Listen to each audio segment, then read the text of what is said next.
made $62,000 a year driving a city bus through the arteries of Detroit. It was a solid union job with a pension, a reality that felt like a quiet victory in a city that had seen its share of false starts. He was a man built of simple, sturdy materials, loyalty, patience, and a deep-seated belief in the power of a hard day's work. Now he was on his knees on the beige, low-pile carpet of his own living room, the fabric rough against his work trousers. Before him sat a plastic wash basin, the kind you could buy for $4.99 at any Target, filled with warm, soapy water. Steam rose in gentle wisps, carrying the clean scent of Dove soap. Across from him, enthroned on the $800 faux leather sofa he was still paying off, was his mother-in-law, Dolores. Her feet, swollen and marked by age, were propped on an ottoman. The room was thick with an audience. His wife, Yolanda, stood by the mantelpiece, her arms crossed, her expression a mask of regal expectation. Her three aunts, Auntie Pearl, Auntie Jean, and Auntie Simone, were arranged in the matching armchairs like a panel of judges, their collective silence a heavy blanket over the scene. They had all just finished a dinner of roasted chicken and macaroni and cheese, a meal Kareem had assumed was a simple Sunday gathering. He had no idea it was a prelude to a trial. It was Yolanda who had orchestrated it. After clearing the plates, she had emerged from the kitchen holding the basin. Her voice, usually warm, had taken on a chilling, formal tone. She explained it was a tradition, a way for a man to show ultimate respect for the matriarch of the family, to show his devotion, to prove his worth. Kareem had looked from the basin to his wife, his mind struggling to connect the dots. A tradition?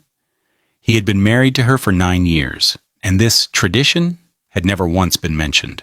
He saw the faint, triumphant smirk on Dolores's face, and the expectant, almost hungry looks from the aunts.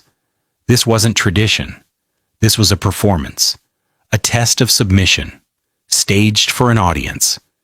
He looked at Yolanda, searching her eyes for a flicker of the woman he loved, the woman who would laugh at his dumb jokes and hold his hand while they watched old movies. He found nothing. Only a cold, hard resolve. "Yolanda, what is this?" he asked, his voice low, trying not to let the tremor of humiliation enter his tone. "It's simple, Kareem," she said, her voice loud enough for everyone to hear. "You show my mother the respect she deserves. You wash her feet." He stayed on his knees for a moment longer, the warmth from the water basin feeling like a mockery. He could feel the eyes of the 4 women on him, pressing down. He thought of his own mother, who had passed 10 years prior. She was a woman who had worked as a cleaner her whole life, her hands raw and chapped. She would have been horrified to see her son in this position. She had taught him that respect was shown through action, through honesty, through providing, through being a good man, not through empty, degrading rituals. "And if I don't?" he asked, the question hanging in the suffocating air. Yolanda's expression didn't change. Her chin lifted slightly. "Wash my mother's feet," she repeated, her words slow and deliberate, each one a perfectly polished stone of contempt. "Or don't come back." The ultimatum landed not with a crash, but with a profound, deafening silence. In that silence, 9 years of marriage fractured. The laughter, the struggles, the quiet moments, it all seemed to evaporate. All that was left was this room, this basin, and this impossible choice, a choice between his dignity and his home. But he suddenly realized it wasn't a choice at all. A home where he was not respected was just a building.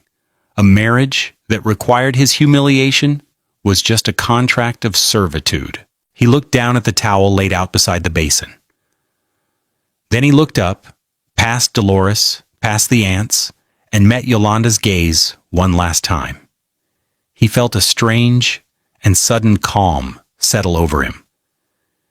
It was the calm of a man who had just been given a terrible, clarifying gift. He finally understood. Slowly, deliberately, Kareem pushed himself to his feet. He did not say a word. The scrape of his work shoes on the floor was the only sound. He walked past the women, their faces a mixture of shock and outrage that their authority was being defied. He went into the bedroom, the one he shared with Yolanda, and pulled his worn canvas duffel bag from the top of the closet.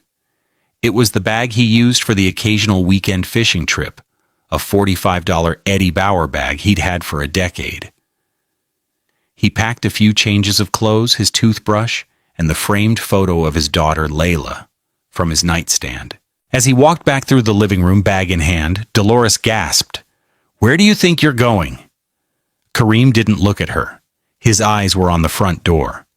"You're making a mistake, Kareem," Yolanda called out, her voice finally cracking with a hint of panic. This was not how the performance was supposed to end. The subject was supposed to obey. He opened the door and stepped out into the cool Detroit evening. He did not slam it. He closed it gently behind him. The click of the latch, a quiet, final sound. As he walked down the path of their East English Village duplex, he glanced up at the window of the second floor. A small silhouette was there. It was Layla. She had been put to bed before the ceremony began, but the raised voices must have woken her. She pressed her small hand to the glass. Her face was a pale oval in the darkness. She waved once, a small, hesitant motion. And then he saw her mouth the words, her innocent face filled with a confusion that broke his heart. "Bye, Daddy." Kareem got into his 2012 Toyota Camry, a car with 187,000 miles on it that he maintained himself, and drove away without looking back. The life he thought he had was over. He had no idea where he was going, but for the first time in a long time, he felt like he was driving in the right direction. He had chosen himself. What he didn't know yet was that this act of defiance was not the end of the story, but the beginning of his liberation. Yolanda and her family thought they had all the power, but they had made a critical mistake. They had underestimated the quiet man who drove the bus. The life Kareem had just left behind had been built, piece by piece, on a foundation of his own quiet labor. The duplex they rented on a tree-lined street in East English Village cost $1,400 a month. The rent was automatically withdrawn from his personal checking account on the first of every month. It was a nice place, with hardwood floors and a small yard where Layla could play. He had painted her room a soft lavender himself, spending a whole weekend on it, carefully taping the edges and making sure every coat was perfect. On the wall above her bed, he'd hung a series of her drawings, each one a riot of color, held in place by pieces of blue painter's tape. Their life had a rhythm, dictated by his shift schedule and Layla's needs. Most mornings he was up at 4:30 a.m., long before the sun. He'd move through the quiet house, making coffee in their $80 Mr. Coffee machine. He would pack Layla's lunch for daycare, a turkey and cheese sandwich with the crusts cut off, a bag of baby carrots, an apple juice box, and a small note written on a napkin. "Have a great day, my star," or "Daddy loves you to the moon and back." He'd leave the lunchbox, a bright pink $20 thermos container, on the counter for Yolanda to grab before she took Layla to school. Yolanda worked part-time as a receptionist at a hair salon in Grosse Pointe, a job that brought in around $19,000 a year. It was, she often said, just something to keep her busy. The real money, the money that paid for their life, was Kareem's. His $62,000 salary wasn't extravagant, but it was steady. It covered the rent, the $288 monthly DTE energy bill, the $75 water bill, and the $850 a month tuition for Layla's Bright Horizons daycare. All of it Every single bill was in his name. It was just easier that way, he'd always thought. He was the primary earner. It made sense for him to manage the primary expenses. He never saw it as a tool of power. To him it was an act of service, the fundamental duty of a husband and a father. He also made the $380 monthly payment on Yolanda's car, a white 2018 Nissan Rogue. The car was her pride and joy, a significant step up from the used Honda Civic she'd driven before. Kareem's name was the only one on the loan and the title. He had a better credit score, so they had gotten a better interest rate. It was a practical decision, but for Yolanda, the car was a symbol. It was a piece of the life she felt she deserved. Their home was a study in contrasts. His things were simple, functional. His side of the closet held his blue transit uniforms, a few pairs of jeans, and a single suit for weddings and funerals. His watch was an $89 Timex he'd received for his 5th anniversary with the bus company. Yolanda's side of the closet was a different world.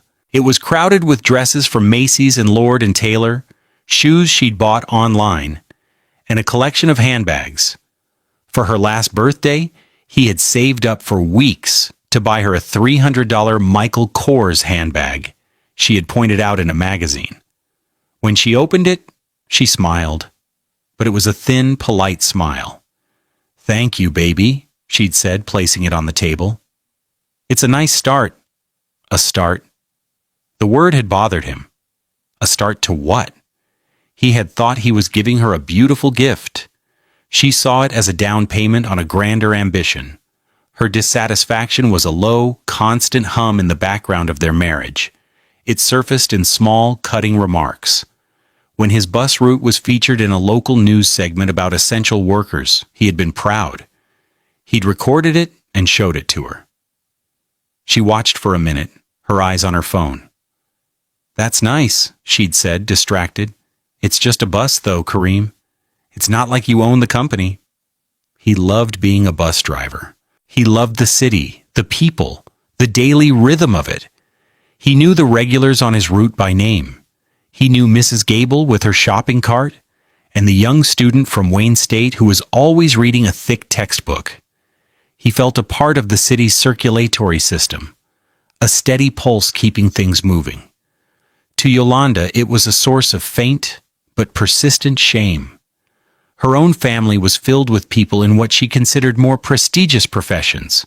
Her cousin was a pharmacist. Her uncle was a real estate agent.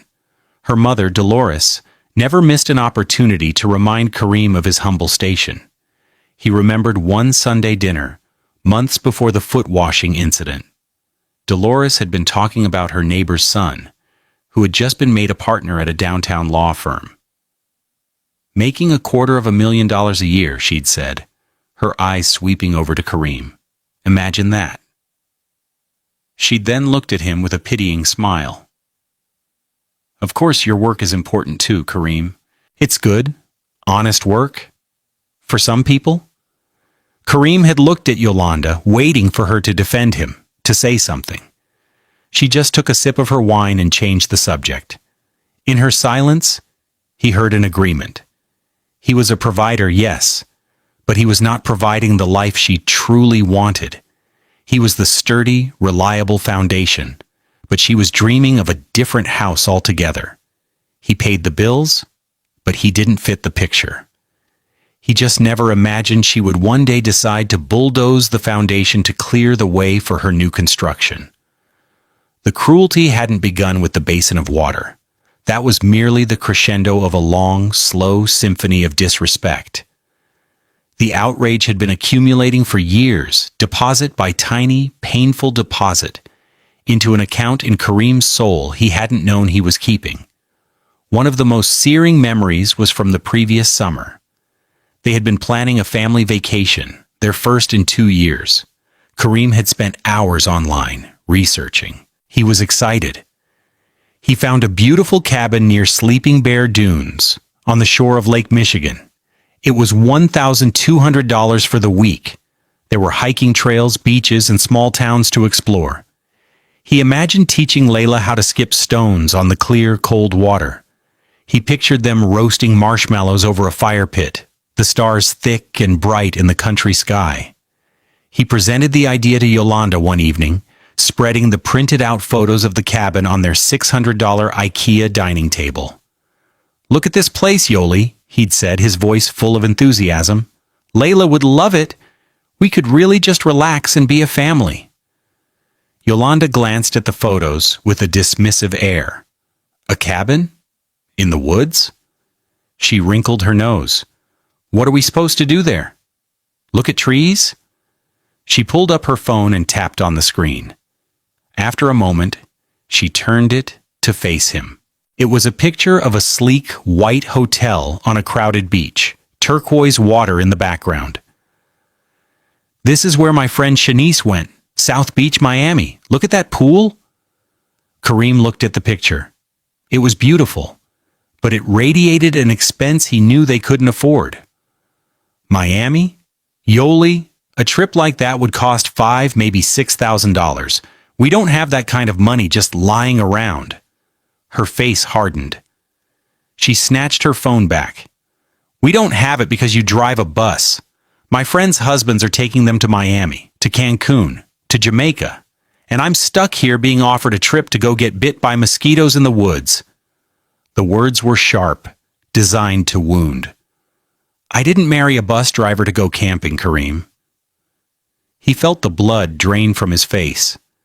It wasn't just about the money. It was a fundamental rejection of him, of the life he provided. He had offered her a picture of family, of simple joy, and she had thrown it back in his face, demanding a picture from a glossy magazine instead. They didn't go on vacation that summer. The unspoken tension was too thick. The disrespect wasn't just private. It often came with an audience, usually her family. Yolanda's mother, Dolores, was the ringleader. She was a woman who measured worth in dollars and brand names. Kareem, with his steady paycheck and his 2012 Camry, was a constant disappointment. At family gatherings, Dolores would hold court, her voice carrying through the house. She'd talk about the $8,700 Armani suit her sister's husband wore, or the new Cadillac Escalade her pastor just bought for $90,000. Each story was a veiled comparison, a subtle jab at Kareem's more modest existence. He tried to ignore it. He tried to tell himself it was just her way. But Yolanda's complicity was what truly hurt.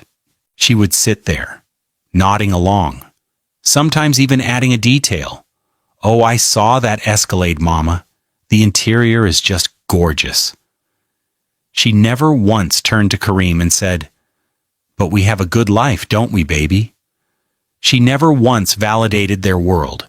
She was always looking out the window towards someone else's. This pattern of escalating betrayal culminated in the staged humiliation on that final Sunday. Looking back, Kareem could see it was all meticulously planned. The guest list was specific. Just her mother and her 3 most judgmental aunts, a tribunal of matriarchs. Auntie Pearl, who had married a dentist. Auntie Jean, whose husband owned a chain of car washes. And Auntie Simone, a widow who lived off her late husband's generous insurance policy and spoke of him as if he were a saint. They were the jury. The meal was unusually elaborate for a simple Sunday dinner. Yolanda had made her braised short ribs, a dish that took hours. She used the good china, the $400 Lenox set they'd received as a wedding gift and used maybe 5 times in 9 years. The conversation was stilted, formal. It wasn't a family meal. It was an event. After the plates were cleared, Yolanda stood up. "I'd like to do something special for Mama today," she announced. The room went quiet. This was the moment the curtain went up. She went into the kitchen and returned with the basin and a stack of fresh towels. Kareem watched, confused, as she set it down in front of Dolores. Dolores, for her part, played her role perfectly. She feigned a little surprise, a little flutter of her hands. "Oh, Yolanda, what is all this?" "It's for Kareem, Mama," Yolanda said, turning to him. Her eyes were hard. He's going to show you the honor